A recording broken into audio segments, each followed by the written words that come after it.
द्रविडं त्वमेव त्वमेव सर्वं मम देव देवा। श्री गर्ग संहिता के मथुरा खंड का 17वां अध्याय।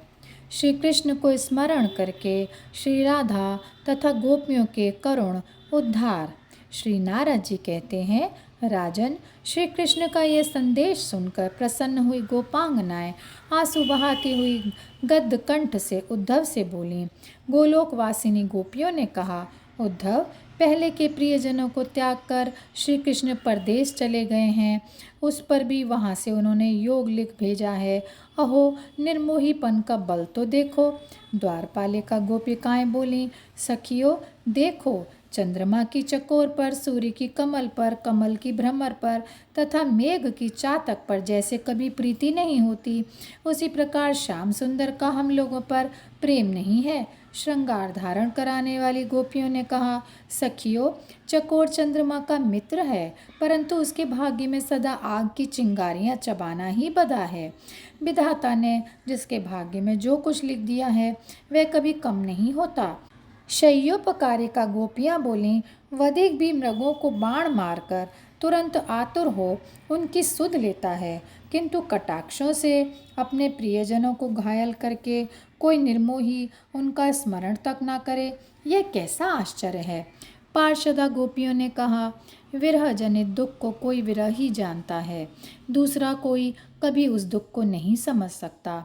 जैसे जिसके अंगों में कांटा गड़ा है उसकी पीड़ा को वही जानता है, जिसके शरीर में कभी कांटा गड़ा ही नहीं वह उसके दर्द को क्या जानेगा।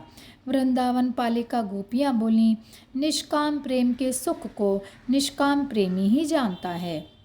जो किसी कारण या कामना को लेकर प्रेम करता है वह निष्काम प्रेम के सुख को क्या जानेगा। क्या कभी कर्मेंद्रियां रस का अनुभव कर सकती हैं?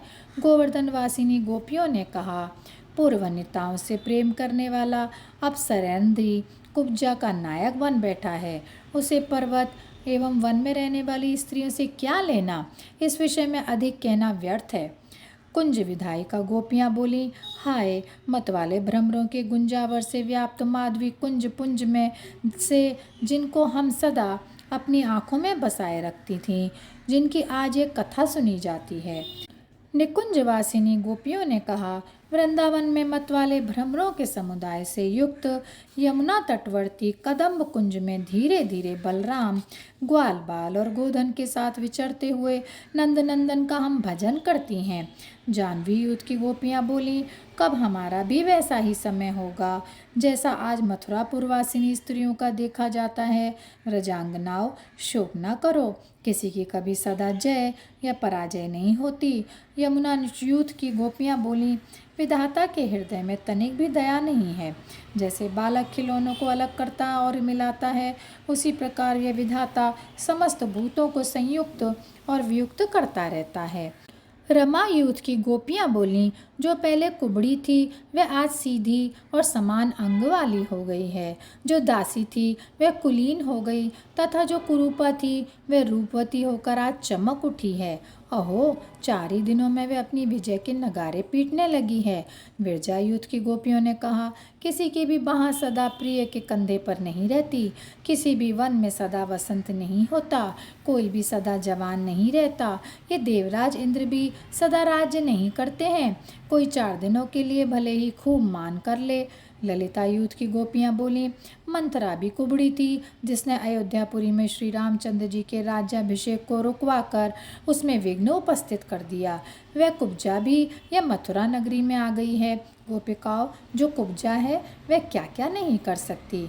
विशाखा यूथ की गोपिकाओं ने कहा, जो गौएं चराने के लिए अनुगामी ग्वाल बालों के साथ वन में जाते हैं और लौटते समय वंशीनाथ के द्वारा नगर गांव के लोगों को अपने आगमन का बोध करा देते हैं तथा जो अपनी गति से मतवाले हाथी की चाल का अनुकरण करते हैं, उन नंद नंदन को हम भुला नहीं सकती। माया यूथ की गोपिका बोली, सांकरी गलियों में हमारा आंचल पकड़कर हठात हमें अपनी भुजाओं में भरकर और हृदय से लगाकर परस्पर खींचातानी से हर्ष और भय का अनुभव करने वाले उन श्री हरि को हम अब अपने घरों में ले जाएंगी। अष्ट सखियों ने कहा, उद्धव, उन सर्वांग सुंदर नंद नंदन को निहार कर हमारे नेत्र अब संसार की ओर नहीं देखते, नहीं देखना चाहते। वे ही नंद राजकुमार मथुरापुरी में विराज रहे हैं। शीघ्र बताओ अब हमारा क्या होगा। षोडश सखियां बोलीं, वन में प्रेम पीड़ा को बढ़ाने वाली बांसुरी की मधुर तान सुनकर हमारे दोनों कान अब संसारी गीत नहीं सुनना चाहते। वे तो कौओं की काँव काँव के समान कड़वे लगते हैं। 32 सखियों ने कहा, अपने मित्र को प्रीति से, शत्रु को नीति से, लोभी को धन से, ब्राह्मण को आदर से, गुरु को बारंबार प्रणाम से तथा रसिक को रस से वश में किया जाता है, परंतु निर्मोही को कोई कैसे वश में कर सकता है। श्रुति रूपा गोपियाँ बोली, जो जागृत आदि अवस्थाओं में व्याप्त होकर भी उनसे परे हैं तथा इस जगत के हेतु होते हुए भी वास्तव में अहेतु हैं, ये समस्त गुण जिनसे ही प्रेरित होकर अपने अपने विषयों की ओर प्रवाहित होते हैं तथा जैसे आग से निकली हुई चिंगारियाँ पुनः उसमें प्रविष्ट नहीं होती, उसी प्रकार महतत्व, इंद्रिय समुदाय तथा इंद्रियों के अधिष्ठाता देव समुदाय जिनमें प्रवेश नहीं पाते, उन परमात्मा को नमस्कार है। ऋषि रूपा गोपियों ने कहा, बलवानों में भी अत्यंत बलिष्ठ ये काल, जिन पर अपना शासन चलाने में समर्थ नहीं है, माया भी जिनको वशीभूत नहीं कर पाती तथा वेद भी जिन्हें अपने विधिवाक्यों का विषय नहीं बना पाता, उस अमृत स्वरूप परम प्रशांत शुद्ध परात्पर पूर्ण ब्रह्म की हम शरण लेती हैं। देवांगना स्वरूपा गोपियाँ बोलीं, जिन परमेश्वर के अंश कला आवेश तथा पूर्ण आदि अवतार होते हैं और जिनसे ही इस जगत की सृष्टि, पालन एवं संहार होते हैं, उन पूर्ण से भी परे परिपूर्णतम श्री कृष्ण को हम प्रणाम करती हैं। यज्ञ सीता रूपा गोपियों ने कहा, ये श्याम सुंदर निकुंज लतिकाओं के लिए कुसुमाकर वसंत हैं, श्री राधा के हृदय तथा कंठ को विभूषित करने वाले हार हैं, श्री रास मंडल के अधिपति हैं, व्रजमंडल के ईश्वर हैं तथा समस्त ब्रह्मांडों के महिमंडल का परिपालन करने वाले हैं। रमा वैकुंठ निवासिनी गोपियाँ बोलीं, जिन्होंने समस्त गोपी यूथ को अलंकृत किया, अपनी चरण रज से वृंदावन तथा गिरिराज गोवर्धन को विभूषित किया तथा जो संपूर्ण लोकों के अभ्युदय के लिए इस भूमंडल पर आविर्भूत हुए, उन नागराज के समान परिपुष्ट भुजा वाले अनंत लीला विलासशाली श्री श्याम सुंदर का हम भजन करती हैं। श्वेत द्वीप की सखियों ने कहा, जैसे बालक को कुरमुत्ते को बिना श्रम के उठा लेता है और जैसे गजराज अपनी सूंड से अनायास ही कमल को उठा लेता है, उसी प्रकार जिन्होंने खिलवाड़ में ही पर्वत को एक हाथ से उठाकर अद्भुत शोभा प्राप्त की, वे कृपा निधान श्री व्रजराज नंदन हमें कभी विस्मृत नहीं होते। उद्वर्द वैकुंठवासिनी गोपियाँ बोली, हमारी श्याम वर्णमयी आंखें सारे जगत को श्याममय ही देखती हैं, इन्हें दैत्य तो सीखता ही नहीं, फिर ये योग का सेवन क्या करेंगी। लोकाचलवासिनी गोपियों ने कहा, स्नेह का पाश दृढ़ होता है, वह कभी टूटने वाला नहीं है, हम उसे नहीं काट सकती। श्रीहरि के सिवा दूसरा कोई ऐसा नहीं कर सकता, एकमात्र वे ही ऐसे हैं जो नागपाश को काटने वाले गरुण की भांति इस स्नेह पाश को काटकर मथुरा चले गए।